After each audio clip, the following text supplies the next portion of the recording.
kamu membayangkan seekor kucing ikut sidang perebutan hak? Lucu kedengarannya.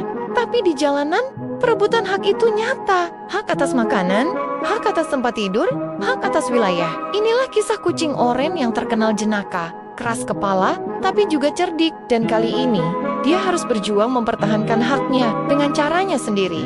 Jangan lupa subscribe, biar kamu bisa ikut sidang lucu ini sampai akhir. Di sebuah warung kecil, seorang pedagang menjemur ikan asin. Bau harum menyebar ke seluruh gang. Kucing-kucing mulai berdatangan. Di antara mereka, muncullah Oren dengan dada membusuk. Ia berkata kepada kucing lain, "Ini wilayahku, dan ikan asin ini hakku." Seekor kucing hitam menyahut, "Hakmu dari mana? Ikan asin itu bukan punya nenek moyangmu." Keributan pun pecah. Lucunya, Oren berlagak seperti pengacara. Ia berjalan mondar-mandir di depan kucing-kucing, berkata, "Pasal 1 Undang-Undang Jalanan. Siapa yang duluan cium bau, dia yang berhak." Kucing lain terdiam. Mereka bingung, apakah benar ada undang-undang jalanan? Dengan muka polos, Oren mengedipkan mata. Akhirnya, karena kepandaiannya berdebat, Oren berhasil mendapat sepotong ikan asin. Tapi tentu saja, ia harus berbagi. Dan itulah awal mula reputasinya sebagai pengacara jalanan. Suatu malam hujan turun deras. Kucing-kucing mencari tempat berteduh. Oren menemukan sebuah kardus besar di belakang toko. Ia masuk, nyaman, hangat, dan kering. Namun tiba-tiba, datang seekor kucing abu-abu. "Kardus ini milikku. Aku duluan yang lihat," katanya. Oren tak mau kalah. "Tidak bisa, aku sudah masuk. Dan hukum jalanan bilang siapa yang pakai duluan, itu haknya." Adu argumen pun dimulai. Kucing-kucing lain berkumpul, menonton seperti menonton sinetron. Lucunya, Oren sampai membuat nota pembelaan dengan menggambar cakar di tanah. Ia bilang, "Ini tanda tangan resmi, jadi aku berhak tidur di sini." Akhirnya, karena debat tidak selesai, mereka memutuskan untuk tidur berdua. Ternyata, kardus itu cukup hangat untuk mereka berdua. Sejak itu, Oren belajar. Kadang hak bisa dimiliki bersama.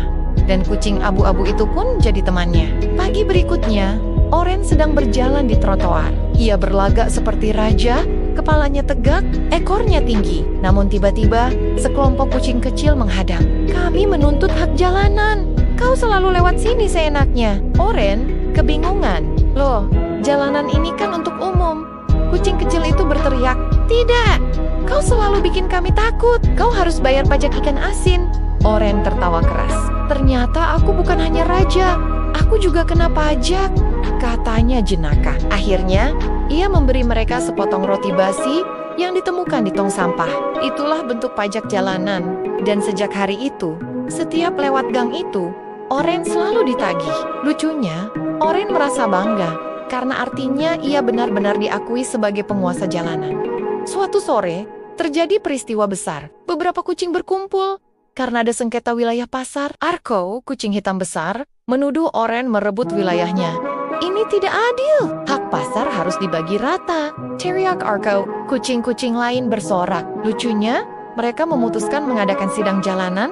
Ada hakim seekor kucing putih tua yang duduk di atas genteng. Ada saksi seekor tikus yang ketakutan, tapi dipaksa bersuara. Dan ada Oren yang berdiri gagah sebagai terdakwa, sekaligus pengacara dirinya sendiri. Ia berpidato panjang, bergaya seperti pengacara terkenal. "Yang mulia hakim, saya hanya mencari sesuap ikan. Itu bukan kejahatan, tapi kebutuhan." Semua kucing tertawa terbahak-bahak. Sidang berlangsung heboh. Setiap argumen diselingi dengan meongan keras, dan tikus saksi beberapa kali pingsan. Akhirnya, hakim memutuskan, Oren berhak atas sebagian pasar, tapi harus berbagi dengan kucing lain. Oren hanya bisa menghela napas. Ia kalah setengah, tapi menang setengah. Dan dengan gaya kocaknya, ia berkata, "Yang penting, aku tidak dipenjara di kandang ayam." Seluruh kucing pun tertawa. Begitulah kisah kucing Oren dengan segala perebutan haknya.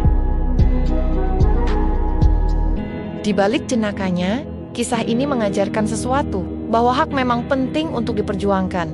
Tapi kadang, berbagi bisa lebih indah daripada menang sendiri. Don't bogi Oren. Meski kalah di sana-sini, ia tetap jadi legenda jalanan yang penuh akal, penuh humor, dan penuh cerita.